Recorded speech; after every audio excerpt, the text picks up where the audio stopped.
तीर्थ में पूजन, श्राद्ध और दान की महिमा। गृहस्थ के लिए आचरणीय शिष्टाचार। दान एवं श्राद्ध का उपदेश।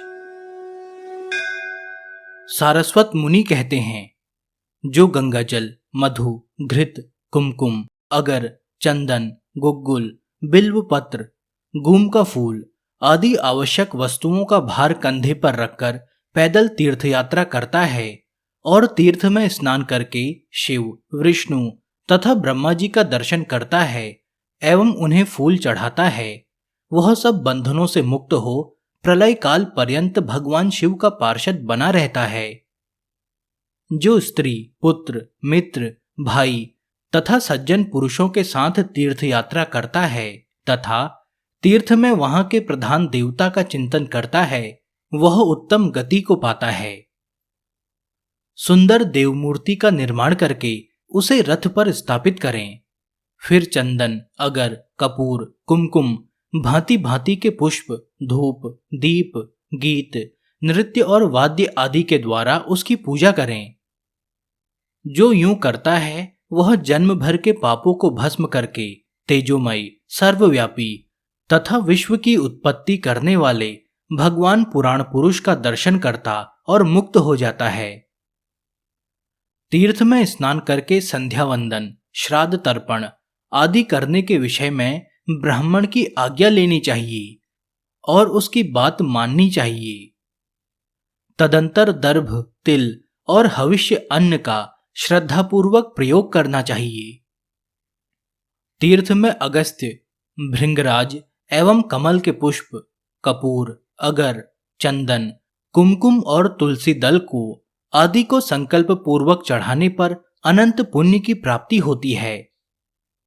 तीर्थ भूमि में तांबूल, फल, नैवेद्य, तिल, कुशा और जल के साथ बिल्व के बराबर पिंड देना चाहिए। अमावस्या, पूर्णिमा, माता पिता की निधन तिथि, गज छाया और त्रयोदशी तिथि को एवं श्राद्ध योग्य द्रव्य और श्रेष्ठ ब्राह्मण प्राप्त होने पर पितरों के ऋण से मुक्त होने के लिए घर पर श्राद्ध करना चाहिए। सागर गामनी नदी के तट पर श्राद्ध किया जाए तो घर से 100 गुना अधिक फल होता है। मनुष्य यदि प्रभास, पुष्कर, गया, पिंड तारक प्रयाग, गोमती, भव तथा दामोदर के सम्मुख एवं नर्मदा आदि तीर्थों में श्राद्ध करे तो उसके पितर सब पापों से मुक्त हो उत्तम गति को प्राप्त होते हैं और श्राद्ध कर्ता भी उत्तम संतान पाकर तथा उत्तम भोग भोग कर अंत में दिव्य विमान पर आरूढ़ होकर स्वर्गलोक को जाता है। काम, क्रोध, लोभ, मोह, मद, माया, मात्सर्य, चुगली, अविवेक, अविचार, अहंकार, स्वच्छंदता, चपलता, लोलुपता, अन्याय साधन, आयास, प्रमाद, द्रोह, दुस्साहस, आलस्य, दीर्घ सूत्रता, पर स्त्रीगमन, अत्यधिक आहार, सर्वथा आहार का त्याग, शोक तथा चोरी इत्यादि दोषों को त्याग कर तो घर में सदाचार पूर्वक रहता है। वह मनुष्य इस भूमि का, देश का तथा नगर का भूषण है। वह श्रीमान, विद्वान तथा कुलीन है और वही सभी पुरुषों से श्रेष्ठ है। काम आदि के कारण कोई भी घर में दोषों का त्याग नहीं कर पाता। जिसने दोषों का परित्याग कर दिया उसी के द्वारा स्नान, संध्या, जप, होम, श्राद्ध तर्पण तथा देवपूजा आदि सत्कर्म संपन्न होते हैं। प्रयाग, कुरुक्षेत्र, सरस्वती नदी, समुद्र, गया, रुद्रपद, नर नारायण का आश्रम, प्रभास, पुष्कर, कृष्ण गोमती, पिंड तारक वस्त्रापथ, पुण्यगिरी, दामोदर, भीमेश्वरी, नर्मदा, स्कंद तीर्थ, रामेश्वर आदि, उज्जैनी, महाकाल, काशी, कलिंग और मथुरा, इन तीर्थों की मनुष्य यदि एक बार भी यात्रा कर लेता है तो वह ब्रह्म हत्या आदि समस्त दोषों से मुक्त हो जाता है। गंगा आदि नदियां जो समुद्र में मिली हैं उनमें पग पग पर पुण्य की निधि रूप अनेक तीर्थ हैं, जिनके स्मरण मात्र से ही सब पापों का नाश हो जाता है। काम भोग में आसक्त चित्त वाले जो मूढ़ मानव स्त्रियों में रमते रहते हैं, उनकी यह विपरीत धारणा है कि सुंदरी स्त्रियों का शरीर अपने अपवित्र शरीर से कोई भिन्न वस्तु है। वे मुक्ति मार्ग से भ्रष्ट होकर पशु योनि में जन्म लेते हैं। जो मानव पुष्ट शरीर और निरोग युवा अवस्था पाकर गंगा आदि तीर्थों में नहीं जाते, वे ज्ञान शून्य खल जीते जी भी मरे हुए के समान हैं। पहले शुभ और अशुभ कर्मों का बंधन काटकर फिर कल्याणमय मोक्ष पाने की इच्छा करे। यदि ऐसा न हो सके तो मनुष्यों को सदा शुभ कर्म ही करना चाहिए। प्रतिदिन उठकर स्नान करें, उसके बाद भगवान विष्णु और शिव की पूजा में संलग्न हों। सदा सत्य बोले, सबका हित करे, अपनी शक्ति के अनुसार दान दे, पर निंदा से डरे, पराई स्त्रियों से दूर रहे, सुवर्ण की चोरी, पृथ्वी का अपहरण और ब्राह्मण के धन का त्याग करे।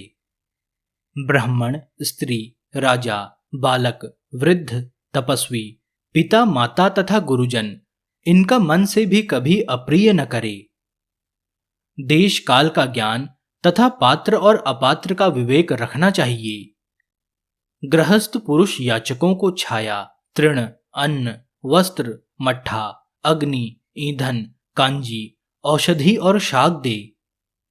एकादशी, पूर्णिमा, चतुर्दशी, अष्टमी, अमावस्या, व्यतिपात, संक्रांति, ग्रहण, वैधृति, पिता माता की निधन तिथि, युगादि तिथि और मनवादि तिथि को अपने घर में श्राद्ध, दान एवं कीर्तन आदि का उत्सव मनाना चाहिए, अथवा उक्त तिथियों को तीर्थ में जाना चाहिए, क्योंकि वहां घर से 100 गुना फल होता है।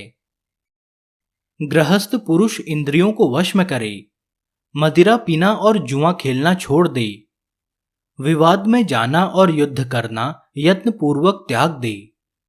स्नान, दान, जप, होम, देवपूजन और ब्राह्मण भोजन आदि पुण्य कर्म यदि उक्त तिथियों में विधिपूर्वक किए जाएं, तो वे सब अक्षय होते हैं।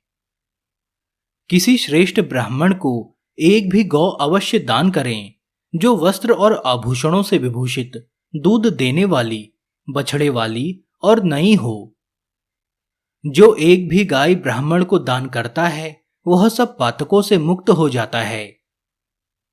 जब यमदूत किसी पुरुष को बांधकर उसे यमलोक के मार्ग से ले जाते हैं, उस समय दान में दी हुई नंदा गौ वहां आकर उसे अपने पुत्र की भांति देखती है और यमदूतों को अपने हुंकार से जीतकर दाता को साथ ले शिवलोक में पहुंचा देती है। यदि अपने आहार में से 1/4 भाग सिद्धांत निकालकर दान दिया जाता है, तो दाता पुरुष निश्चय ही ध्रुवलोक में जाता है। यदि प्रतिदिन अपने आहार के बराबर अन्न गौओं को गौग्रास के रूप में दिया जाता है, उसे देने वाला पुरुष शिवलोक में जाता है। ओखली, चक्की, चूल्हा और झाड़ू आदि के द्वारा जो पाप बन जाता है, उस पाप को गृहस्थ पुरुष प्रतिदिन भिक्षा देकर धोता है। एक ग्रास अन्न की भिक्षा होती है। जहां उतनी भिक्षा प्रतिदिन दी जाती है, उसी घर को घर समझना चाहिए। दूसरा घर शमशान सा दिखाई देता है। घर, अन्न, जल, सिद्धांत, छाता, जूता, कमंडलू, अंगूठी और वस्त्र दान करके मनुष्य स्वर्ग में जाता है। जो थके हुए को सवारी देता, प्यासे को पानी पिलाता और भूख से पीड़ित मनुष्य को अन्न देता है, वह विमान द्वारा स्वर्गलोक में जाता है। अपनी शक्ति के अनुसार सदा घृतयुक्त भोजन देना चाहिए, क्योंकि प्राण अन्नमय है, अतः उसे पाकर प्राणी संतुष्ट होते हैं। संसार में भूख की पीड़ा ही सबसे बड़ी पीड़ा है। उसकी दवा है अन्न। अन्न से ही वह पीड़ा शांत होती है, इसलिए अन्नदान उत्तम है।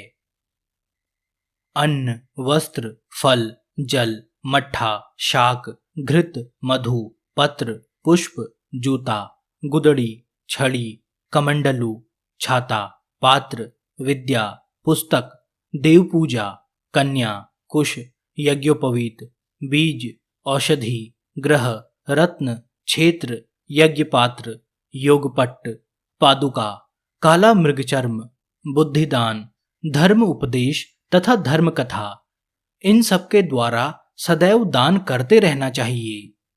उससे महान कल्याण होता है और दाता सब पापों का नाश करके शिवलोक में जाता है।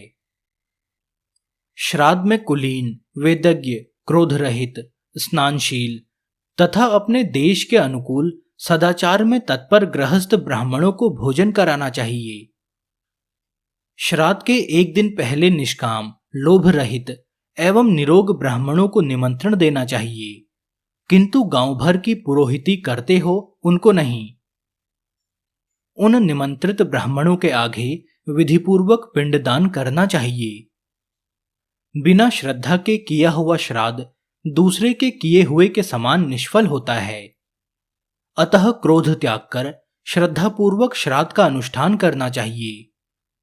श्राद्ध कर्म में बलिवैश्व देव के अंत में वानप्रस्थ, ब्रह्मचारी, पथिक एवं तीर्थ सेवी अतिथि का सत्कार करना चाहिए।